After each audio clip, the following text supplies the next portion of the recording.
Today on Joy in Our Town, we have Dawn Fosdick, the Executive Director of Christian Assistance Ministry here in San Antonio.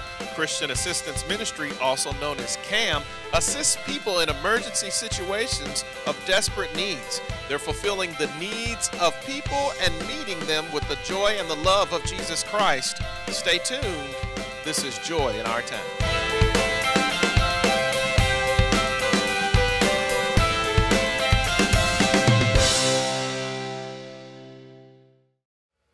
Hello, San Antonio, and welcome to Joy in Our Town. I'm your host, Pastor Z, pastor of the Greater Joy Church here in San Antonio, and I'm excited that you've tuned in with us today. Our first guest, Dawn Fosdick with the Christian Assistance Ministry right here in San Antonio. Dawn, thank you so much for being here today. You're welcome. It's a pleasure. So, I understand that Christian Assistance Ministries does some amazing things that really have an impact in our community. Can you tell us a little bit about what C.A.M, as it's known as for short, does? Yes, absolutely. I like to say that C.A.M is the emergency room of social services. And we have a lot of specialists, if I use the medical term, in our community, wonderful nonprofits who work specifically with various clients, whether that would be single moms or senior citizens or refugees, or people with mental health problems. And we separate ourselves by saying that we'll take anyone. You don't have, just like when you're in an emergency, whether you've cut your finger or you're having a heart attack, and in the case of social services, it might mean that you had less hours that week, and so you weren't paid as much as you had been expecting, and you need some help to pay your utility bill. Well, just like in a real emergency, you don't have 6 weeks to get an appointment and figure out who would serve your specialty. So in order to resolve those problems and make access to immediate help available, we've eliminated a lot of those barriers. So you can be in any part of the community, you can be of any demographic, you don't have to have an appointment, and you can walk in our door. And what we try to do is resolve that issue that's impacting your life today. And some people don't need long-term help. They really just need somebody to say yes today. Maybe I like to use the example of the father who broke his arm, and he's does lawn work or construction work, and he can't work for a few weeks and won't have income. So if somebody could help his family with food, maybe with some clothing or school supplies or utility assistance, then he will be fine. He'll get back on his feet and they'll be okay. Other clients have long-term issues, and then we do refer them to the specialist while helping with the short-term issue. What a brilliant idea, the idea of emergency services in the name of Christ to help people in an immediate need. That's really genius. So tell me give me some ideas. So you kind of spoke about food, and so what are some of the things that you see on a regular basis that people need immediate help with? Absolutely. There are some clients that need help with a prescription. That can be a huge issue. We even see people that show up at our door that have just been released from the hospital and have a serious health care issue, and we might be able to pay for that prescription.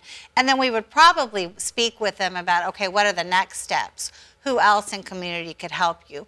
What demographic do you fall under? You know, you can't get a job if you don't have an ID, and you can't get an ID if you don't have a birth certificate. All of those things cost money, and if you're jobless or homeless, or you've been recently incarcerated, or you're a battered woman who's just left a home and you have nothing and there's no way for you to go back and get it, those are important things that you would need. And if somebody could say yes to you today to help you resolve, say, your ID issue, then you could begin progressing. You can't even rent an apartment without an ID. One of the biggest agencies that refers to C.A.M is workforce. People are trying to find jobs, they need a ID. We're one of the very few agencies in the city of San Antonio that actually provides that for them. In order to get the ID, they also need a birth certificate. So C.A.M either provides the birth certificate or the ID, but that is essential for them to move forward. My car was stolen and everything I owned was inside my car. My birth certificate, credit cards, debit cards, everything was in here. And I have no way to prove who I am, so I can't get the paperwork started to get where I needed to go, so I needed a birth certificate. People don't realize it, but when you have no identity, you're less than a person. So without a birth certificate, I can't get an ID, and without an ID, I can't work. C.A.M is giving me my life back. This birth certificate is going to be a jump start to catapult me to where I need to be.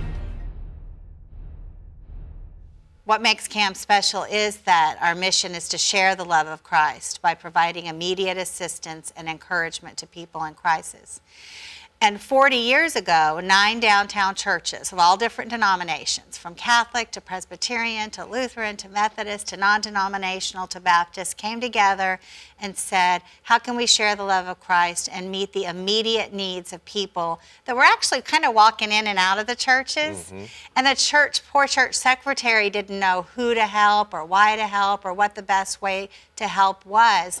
And by collectively coming together, a church, Grace Lutheran, donated the building, which we still operate out of free donated buildings. They donated clothes. They donated things like hygiene items, shampoo and soap and toothbrushes. Those are things that people often need. And they donated money and volunteers. Wow. So this started, so I understand this is a 40-year anniversary It is, this absolutely. year. So it started in 1977, and you said it was a group of 40 churches. And actually, it was only a group of 9. Oh, 9 churches. So okay, that makes it even more of a Wow. miracle. Today, there's 77 churches that support CAM. Okay, so, and that's probably something, there's probably some people that are listening that want to know how can they help? How can they get involved? And you know, quite often people come into churches and they need something, and they either can maybe do half of what they're asking for, right. and so it sounds like this is a partnership of churches, so maybe churches can get involved with you. Absolutely. And then when people come to them for needs, can they send them to CAM? Some churches, it may be that we do actually financially participate in helping a client, and then for others, it really just may be that it's a nice place for that church to be able to send clients to. Right. And then the church can be involved by donating clothes, doing special drives for us like hygiene items or clothes, and volunteers.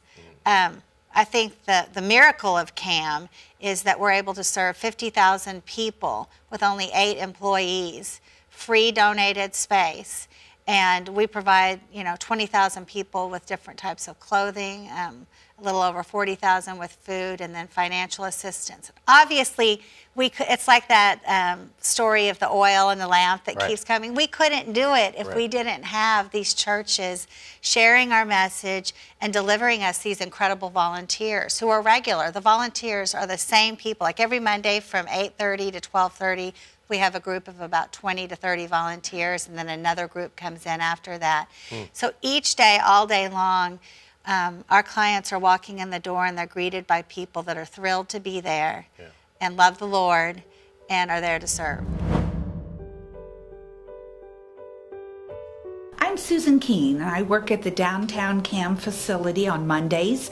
I interview clients to identify their needs and determine the ways in which we can assist them. And on that very first visit, someone called down those rickety stairs, "Does anybody speak Spanish?" And my Peace Corps experience kicked in. I said, I can speak Spanish, so I crawled up the stairs and I interpreted for the person who was interviewing that day. There was a woman who had a precious little 4-year-old daughter with her, and in the course of the interview, the daughter was unbelievably well behaved. And when we finished up, she looked up at her mother and she said, "Así mamá, comemos esta noche." So mommy, we get to eat tonight? And that was it. I've been back at CAM every week since.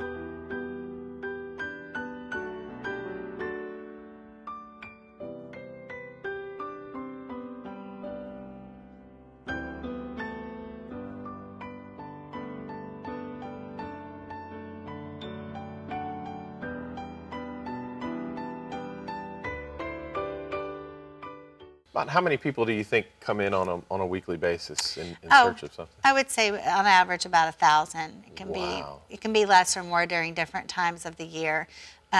Certainly starting in about May through December is our heaviest time. Summer is incredible. There are children all over the place because families are in often a deeper crisis because the kids are home. Yeah. The air conditioning bill is higher than it's ever been. They're feeding kids. We're all hot and grumpy by August. Right. And then you have the added stress of crisis, of poverty, of mental health issues, of abuse, of loss of job, of tragedy. And to be able to walk in the door and just know that someone is there that's not asking you to prove that you're worthy, that's simply offering grace, that often is the blessing that our clients really need to even starting over. Right.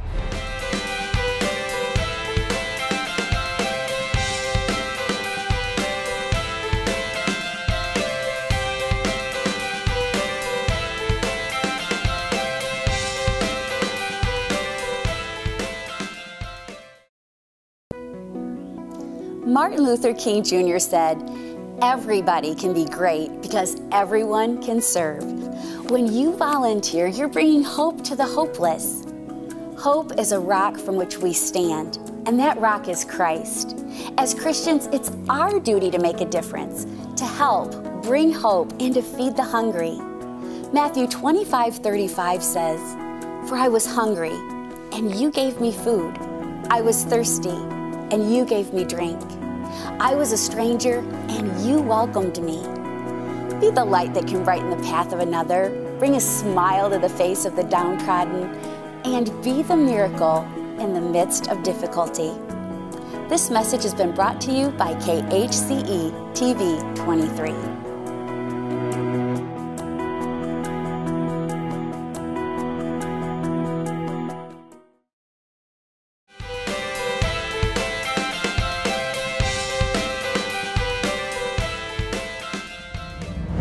My first involvement with C.A.M. was as an associate pastor at University United Methodist Church. We had a C.A.M.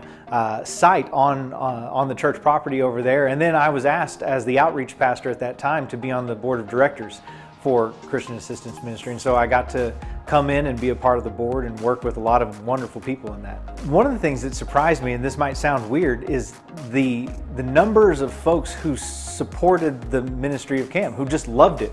A lot of times when you get into ministry like this, you find folks who are involved, folks who really like it, folks who are okay with it but not real sure. No one has a question about C.A.M. Everyone loves the ministry that C.A.M. is doing, and they really want to be a part of it in whatever way that they can, whether that's through the donations or volunteering or doing a work day here or something like that. Everyone loves the ministry that C.A.M. has. Really, what I appreciate most about what C.A.M. does as far as their population that they serve is that they're that crisis point. And that's really what C.A.M. does well, is help people in the moment of that crisis. There's lots of ministries, lots of nonprofits that can do the ongoing casework, that can intervene long term. But in that moment when you have that need, whether it's an identification or help on a bill or whatever it is, C.A.M. is that place that can help right then and help to move past the crisis moment so that more long-term care can begin to happen. I think C.A.M. is important because there needs to be a stopgap. As I mentioned earlier, there's so many people that are in immediate need and don't have time to wait on some of the bureaucracies that are out there that can offer help long term. C.A.M. steps in and says, we can help right now. The other thing that I think makes C.A.M. so important is that they help me and my job as a pastor of a church better do what God has called us to do as far as compassion ministry. There is some stuff that we can do and that we do, but we can't do it all. And so C.A.M. comes alongside and says, let us help you in the church fulfill your ministry of compassion in the name of Jesus Christ. Having a partner like that is invaluable to those of us in the church. I would encourage anyone who's looking for a nonprofit that is rooted in the gospel to get involved with. C.A.M. is the one you want to get involved with. This is a place where whether you want to sort clothes or work in the yard or help out in the waiting area, there's something for everyone here, and the ministry that C.A.M. has is a perfect example, I think, of the outreach and mission that the gospel calls us to in the name of Jesus Christ. So I would encourage anyone looking for a place to plug in that this is a great place to do it. I'm sure you have some powerful testimonies about some people that you've seen. Absolutely. Probably on a weekly basis. Yes. Tell me one or two that stands out. Sure. I always say our ministry is really to us half the time. We think we're there to help these people in need, and yet God shows us that He has a bigger plan. One of the stories that really hit me was one of my volunteers. She came to me and said, I've been wanting to tell you this story, but anytime I think about it, I start to tear up. So I think I'm ready to share it with you, Dawn. And she shared that she'd run into a client at a convenience store, and she hadn't seen the client, and I told you we see thousands, so you don't always remember, but the client ran up to her and said, Joyce, don't you remember me? I was just in a few weeks ago. And so Joyce said she gave her a hug and just, you know, hoped she remembered her. And the little girl, she was in her early 20s, she said, you know, I had come into C.A.M that day because I wanted to take my own life. And I was there to get clothes so I wouldn't be found all dirty when my family or the police found me. I wanted to be clean and look nice. And that you were so nice to me, Joyce, and loved me and shopped with me, not even knowing, we have a little pantry that looks like a women's shopping center. Oh, okay. Not even knowing that's why I was picking out these clothes, that you turned my life around. And what I thought about that when Joyce was telling me was that that's sort of like the wheat that's dropped. Someone cleaned out their closet, it was something extra. They brought it there and they had no idea that they were saving someone's life. Wow. So often it's something as little as that that can just be, you know, life-changing. And that's what I was going to say. It sounds like it really doesn't take much. I think in the grand scale, but on an individual basis, some of the stuff that we that are blessed look over and take for granted can save a life. Is that a fair? Absolutely. We often say that our financial assistance isn't huge. The biggest might be that we pay $100 towards a light bill, which $100 is $100, but that's still not huge in the grand scheme of life. But often it is the one thing that gets people going, whether it's the clothing they receive that lifts their spirit, the prayer that they receive when they meet with that volunteer as they sit in the office and share their story, or the fact that someone just will say yes today. Right. Sometimes when you're that down, hurting, struggling, you just need someone to say yes. And you may have 15 problems, but maybe we're able to answer one or two and then get you connected to other places. That's really important. Yeah. And then we see clients with serious mental health issues as well, that we know that may not be overcome, but they know that there's someone that does care about them and that they can go to and talk to and receive help. Wow. It's just as important. Right, right. So tell me, what's the day-to-day look like at C.A.M? It sounds like it's pretty busy.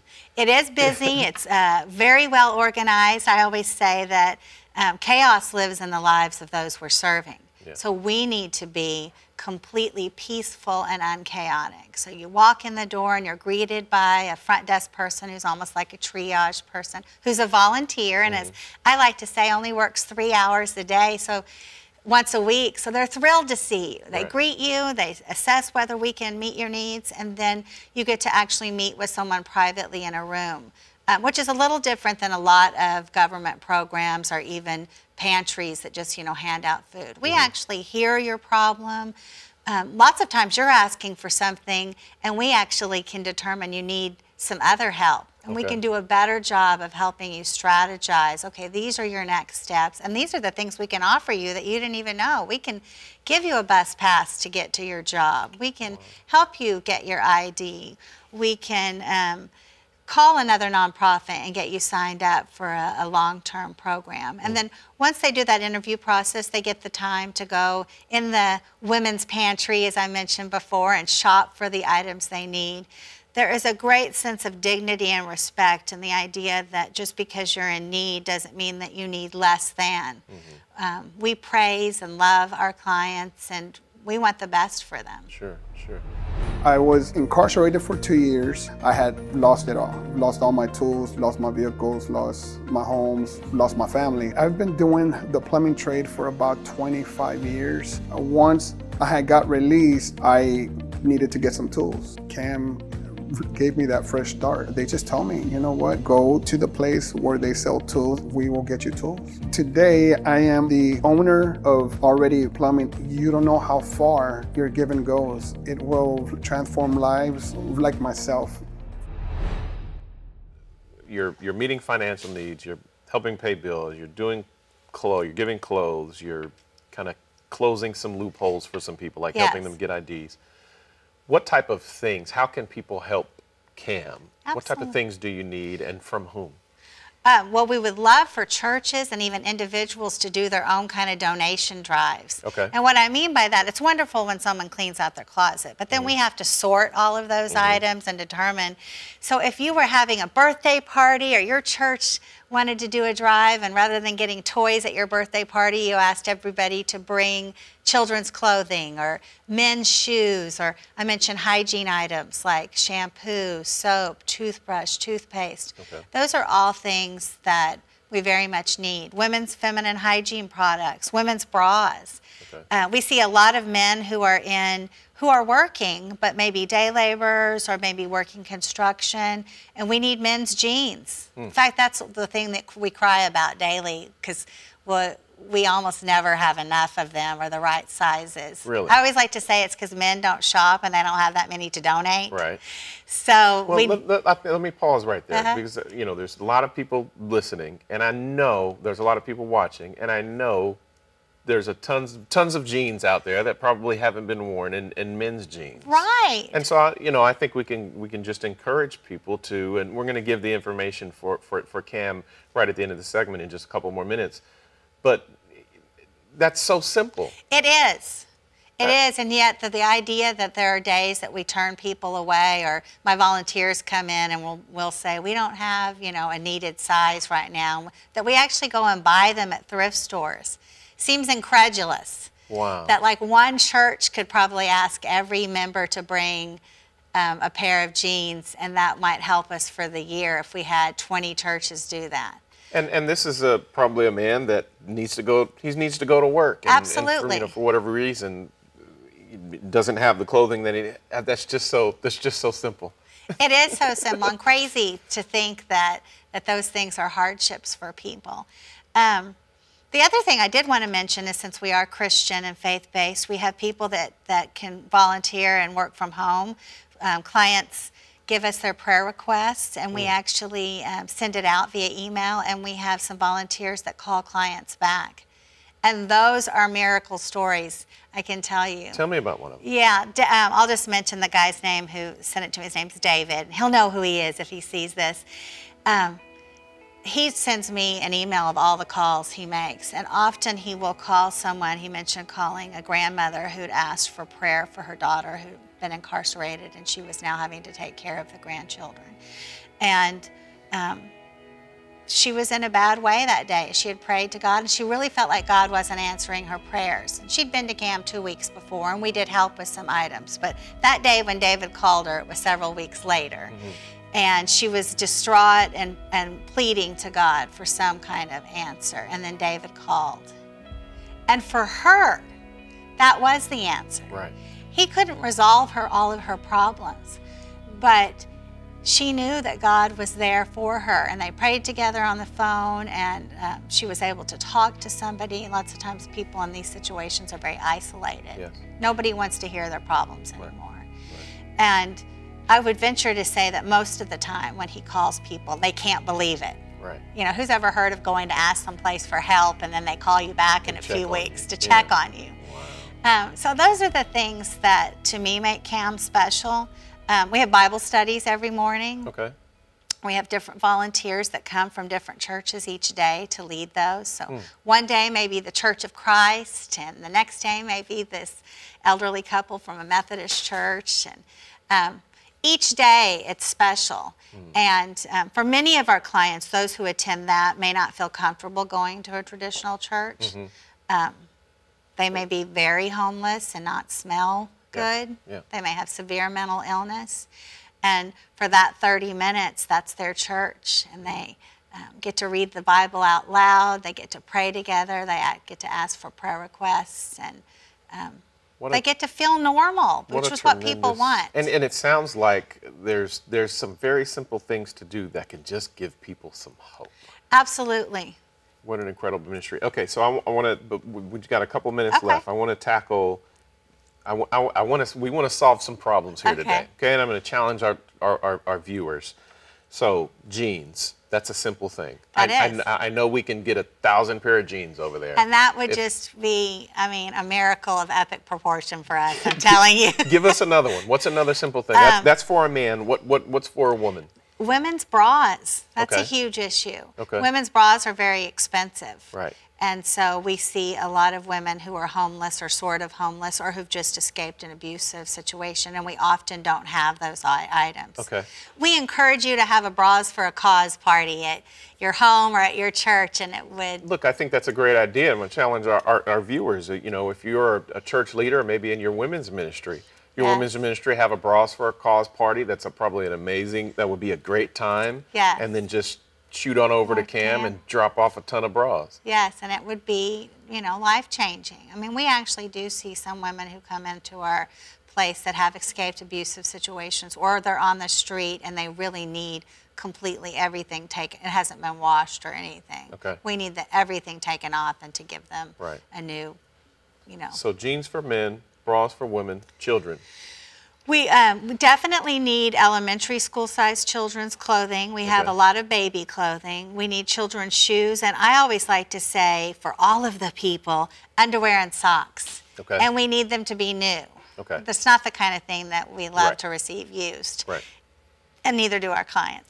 And so yeah, if you're at the grocery store and you see one of those packs of underwear for, you know, 6 for $6, or up an extra. pick an extra pack up, Yeah. and that is a huge need as well. Okay. I really think, I think we can make some things happen here, and I'm going to personally commit Greater Joy Church to having a Bras for a Cause Oh, well, thank party you. in our women's ministry. We would love it. Fantastic. Dawn, it's been a real pleasure. We want to put this information on the screen. Dawn Fosdick is the Executive Director of Christian Assistance Ministry. It's located at 110 McCullough, San Antonio, Texas, 78215. The phone number there is 210-223-4099.